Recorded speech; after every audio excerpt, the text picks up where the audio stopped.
আমাদের বারবার অনুরোধের সত্ত্বেও আমরা যখন জানতে পারলাম যে সে আসছে, তখন আমাদের নৈতিক দায়িত্ব শহীদের রক্তের দাবি, গুমের ভুক্তভোগীদের দাবি যেটা প্রতিবাদ করা।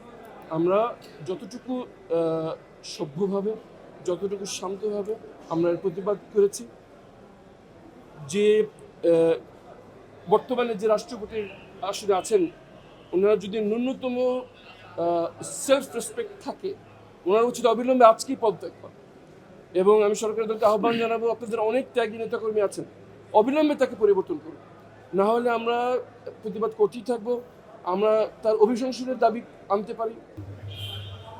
আমাদের ব্যক্তিগতভাবে আমরা জানিয়েছি যে আমরা এটা মেনে নেব না, কিন্তু সরকারি দল আমাদের এই কথা কানে নিচ্ছেন না, তখন আমাদের মনে হয়েছে যে আমাদের প্রতিবাদ করা উচিত।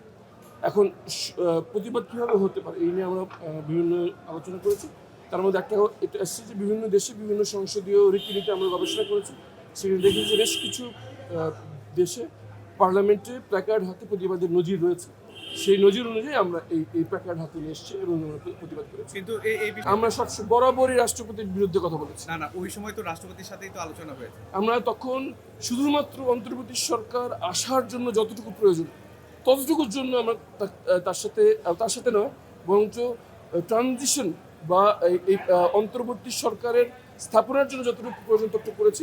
এরপরে আমরা বারবার দাবি চলেছি তার প্রসারের জন্য। বিশেষ করে সে যখন প্রকাশ্যে বলেছে যে শেখ হাসিনা পদত্যাগ করতে সে দেখে নাই, এবং এখন সে প্রকাশ্যে বারবার তার মনের ক্ষোভ প্রকাশ করছে, দুঃখ প্রকাশ করছে।